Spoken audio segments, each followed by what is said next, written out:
As Steve said, my name is Kathy Burrow, and I am the president of the Texas Process Servers Association. I am really honored to be here to speak to you about Texas and the process service industry.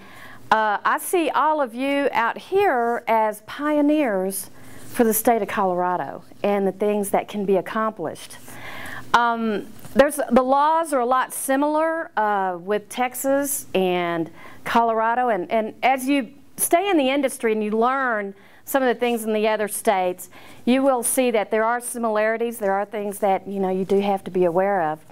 But anyway, let me tell you a little bit about myself.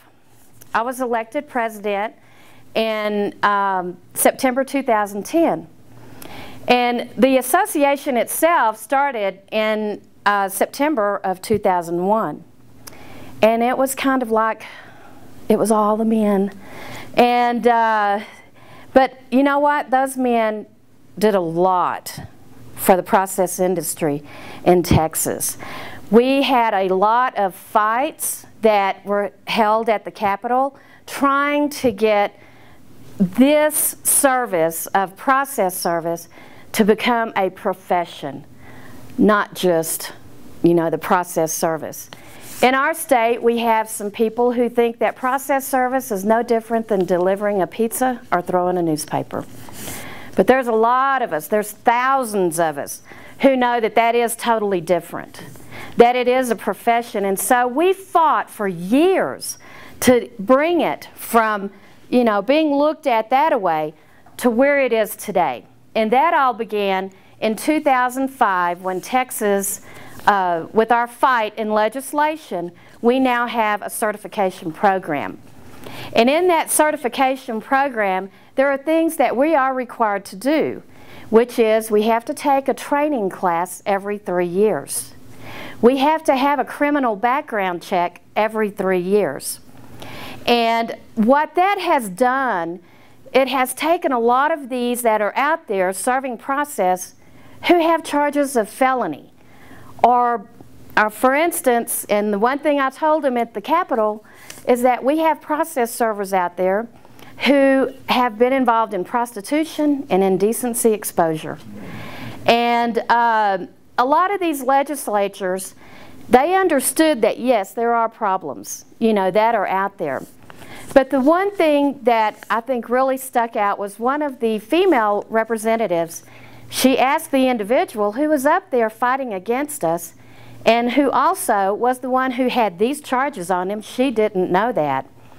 And she said, what would happen if you came to my house to serve me a paper and my 16-year-old daughter, who looks like she's 22, 25 years old, and you knock on that door and she answers the door? How do I know if you do not have a criminal charge, but I may discover it later down the road as the case progresses? What would happen? Well, that brings up a lot of questions, because there are individuals that are out there serving papers in Texas who do have criminal charges. Not only as indecency exposure, it was recently discovered that we have an individual who is a registered sex offender. But he's not serving state papers, he's serving them on the federal side. So, there's nothing we can basically do at this point on that. The one thing about Texas is that right now, it is not mandatory to be certified. Our Texas Rules of Civil Procedure, Rule 103, states that anyone over the age of 18 who's not a party to the suit can serve the suit. And any sheriff, constable, or a certified process server. Our certification program is held through the Texas Supreme Court, and that's where we love to be. We want to stay there. Right now, during the last legislation before last, we came up with a fee. For years, since 2005, there was no fee for us to be certified. Well, Texas is no different than any other state. We were having budget cutbacks in our state, and so every legislation, it was brought up, okay, we have this program, the certification program. No one is paying for this program except the taxpayers. This is something that we may be able to cut. Well, all of us that were certified, who are proud to be certified, We fought hard during the 82nd legislation session. That was the first year I was president. We had 4 bills that we presented at the Capitol, and one of those was for us to voluntarily, it was unanimous at our meeting, we wanted to pay a fee to keep that certification in place. And so that's what we did. It's $225 for every 3 years. That's basically 1 paper a month. I mean, 1 paper a year. So that passed. Now we are there. You know, we have our certification in place. We're proud of it. And here's one of the other things that I don't know if Colorado may experience this, but I know Texas does. We have a lot of illegals who come over from Mexico. And some of them, you know, can serve these papers. Anybody over the age of 18 not a party to can serve these papers. Okay, he may come over and he may need, you know, $75 or something and go serve a paper for this attorney, serves it wrong, goes back home, and the attorney in the middle of the case realizes, okay, I've got this paper that needs to be that was served, but I have questions on it. He tries to locate that process server. Guess what? He's out of luck. There's no recourse that can be made. So the whole thing has to start over again. But in a certification program like what Texas has, the Texas Supreme Court has all of our information. So if that attorney has any questions, he can either go online. You can go online. It's open to the public at the Process Servers Review Board, which is a board under the Texas Supreme Court. Every certified process server in the state is listed on there. It has our name, our address if we want it on there, our telephone number, fax number, our certification number, and our expiration date. That list, prior to the fees being put in, that list was over 9,000. And then once the certification, once the fees went into place, because a lot of these people would come in, I'm sure Colorado's no different. About 4 years ago, the economy just took a nosedive. And people were needing something to do. They were out of work. And they needed something to do to keep food on the table for the family and keep the lights on. So it came out to be that, you know, process service was something that they could get into and do until something else came in. Well, as that began to roll, then the certification, the list on the website really began to grow. But a lot of those people began to find other jobs, and so they would leave, but their name stayed on there for the 3 years that their certification was. Well, when Texas implemented the fees, the Supreme Court and the Process Servers Review Board began to go through and cull the list. And after it was all said and done, there was just right at 3,000 certified process servers in the state. Now we're a little over 4,000 certified process servers. But now when they come into the industry, those are the serious people. Those are the ones who are looking at this as a job, as a profession, not something where they can come in just for a little while and then go find something else to do. It's been a great program. We want to be under the Supreme Court, and the reason is because I'm also a private investigator, and my license is through the Texas Department of Public Safety. I have to pay a lot of money every year, not only for myself, but for my business. And if the process service industry went under the state, I'm afraid that it would really do a lot of damage. A lot of people would be out of work. A lot of the companies would have to dissolve. So I'm very proud that we are under the Supreme Court. But the Supreme Court also holds the court reporters, the court interpreters, and the guardians. Now, I'm not sure how Colorado is set up, but wherever those court reporters are, and you know, if Colorado, I think you're working on getting some type of a certification program, isn't that right? Yes. Do you know where the court reporters, yes, are they held under the Supreme Court? Okay. That's where the process servers need to be. Because in actuality, we work together. Those court reporters, they're preparing subpoenas for depositions. They're going to need our help. But it's a very honorable place to be, is under the Supreme Court. So we have fought very, very hard to keep things the way that they are. Our recent legislation, they did bring in the court interpreters.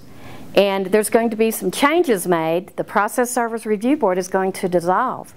But there's going to be one board under the Texas Supreme Court that's going to manage all 4 of the different certifications. But we're proud to be where we're at, and we are looking to our next fight. You know, our legislation is every 2 years, and my term is up next September. But don't think I'm just going to sit back. I'm going to tell you, one thing I really enjoyed was going to the Capitol and talking to those representatives and those senators. The first day I went, I called my husband on the way home and I said, oh my gosh, I could get hooked on this. So anyway, I've had a good time. And it is, when you find a representative who's going to understand what you do and what you're trying to achieve, they will fight for you. They will fight for everything you need. We've been fortunate enough. We've had others. Before I was president, you know, a lot of the guys, they were up there all the time. And we had some of the other representatives who would go in and fight for us. But, you know, once they saw a little bit of opposition, they would just step back. But the good thing was, whenever I became president, was that there was a new state representative that had just been elected. His name is Lance Gooden. He's District 4 up in the Dallas-Fort Worth area. And he was brand new, green. Oh my gosh. So we go in and we start talking to him. We walked into Representative Gooden's office and we started talking to him. Well, Keith Oakley is our lobbyist, and Keith had already told him that, you know, the president of the association was coming, and the chairman of the Process Servers Review Board, Carl Weeks, he was coming. So we go in and we're talking to him, and he's I think he was 27 years old, state rep, 27. So we're talking, and then he looks at me and he goes, now, what exactly is process service? So I thought, bingo, we've got him. So we sat there and we explained to him, you know, and then we began to tell him about some of the obstacles that we had been having over the years. Last weekend, when he was at our convention, he got up and spoke. And he began to talk about the crazies, because we're not going to call them out by name. So now, instead of me saying, well, you know who, you know, or anything like that, so now we call them the crazies. Because these 2 guys, there's about 5 total, that can go to the state capitol, walk those halls, and just tear everything up that we have worked so hard to build. The day that I went and to meet Lance, we had also had what we call walk the halls. And I would encourage you guys to do that too. One day during, and I don't know how legislation is here, if it's all the time or if it's just a certain session or what. It is sessions? Okay, very good. Because when you are at that point and you're preparing bills to become law, you need to go out in a force at the Capitol, walk those halls, have something there that you can leave. Very, very seldom will you be able to speak to the representative because they're going to be probably in committee meetings. Sometimes you can. But leave something there. And what we did was that we had a little piece of paper, and it looked like a subpoena, like a paper, you know, like they were going to be served. And so when we would go in and we would talk to them for a few minutes, tell them what we're here for. These are the bills that we're, you know, wanting them to vote yes on. And then you say, oh, also, here, you've been served. And they go, what? And then they opened it up, and it was an invitation because we had a little party late that afternoon at one of the restaurants there in Austin. But it's a lot of fun, and I'm going to tell you, you're going to learn a lot when you start getting involved in these bills and how a bill goes from just a bill, how it goes through all of these committees, and then it makes it to the governor's desk. Do you know that has never happened in the state of Texas for the process servers?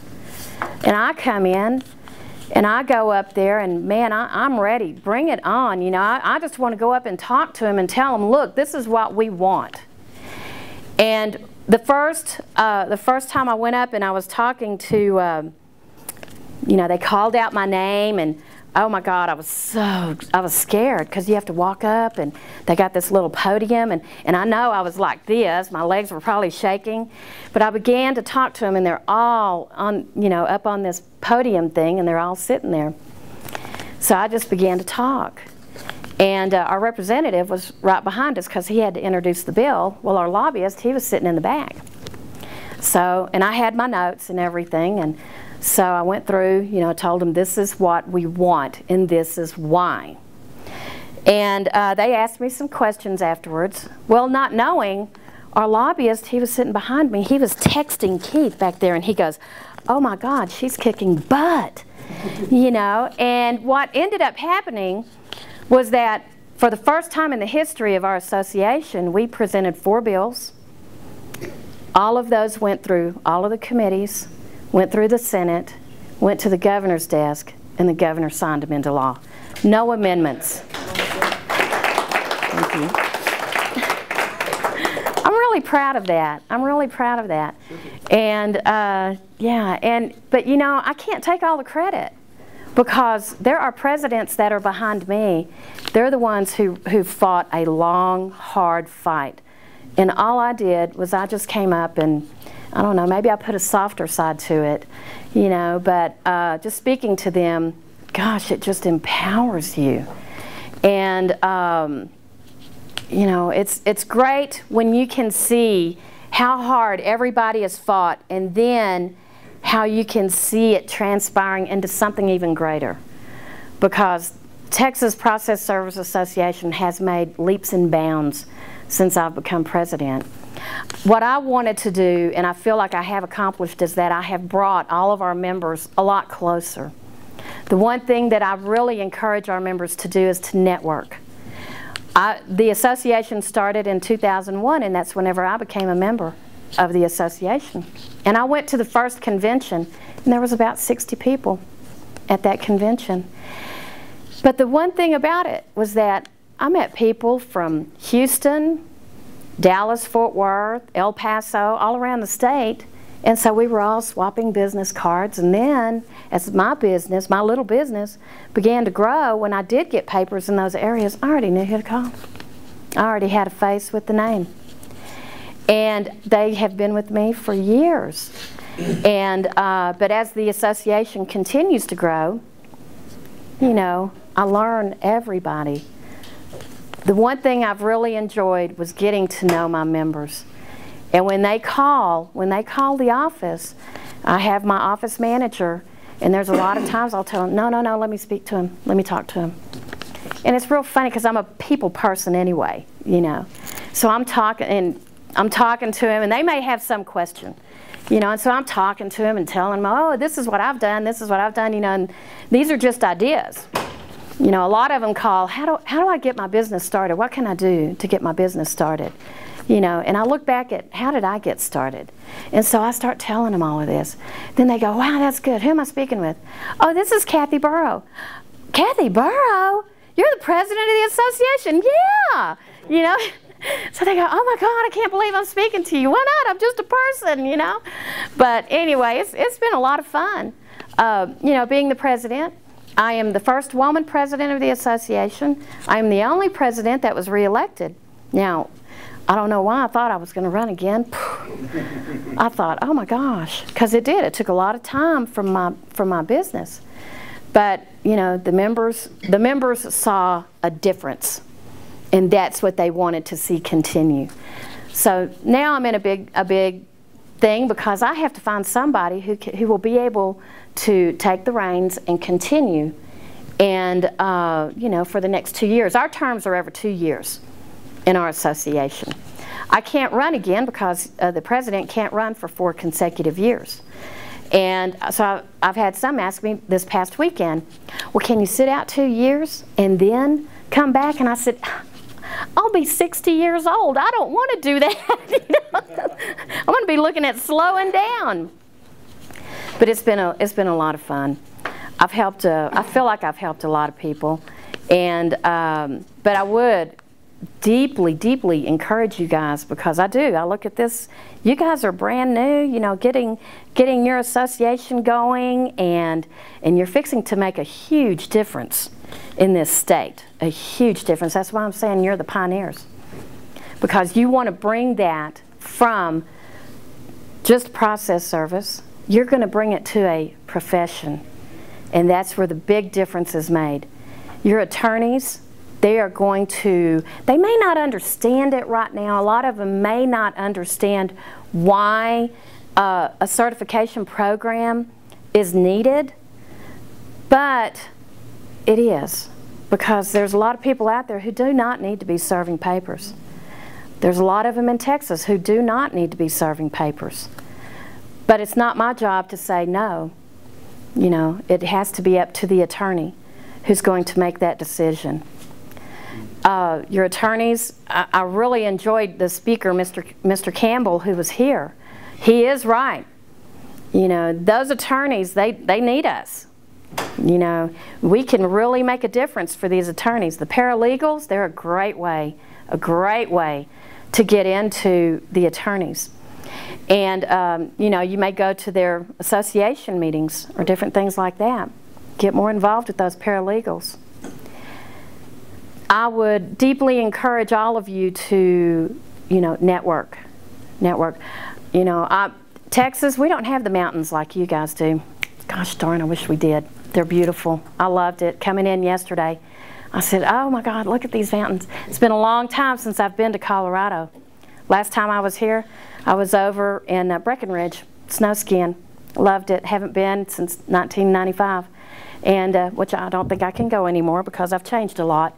But anyway, it's been a lot of fun. I have really enjoyed Steve inviting me to come. Steve and I had we made a deal back in April at the NAPS convention, because I told Steve, I said, Steve, I want you to come to our association. I want you to speak. I'm going to tell you what, that guy set my members on fire last Saturday. He did a fantastic job. And then he said, under one condition, you come and you speak to my members. And I said, okay. So I want to thank you for listening to me, and thank you, Steve, for inviting me. I have really, really enjoyed it. No problem, Kathy.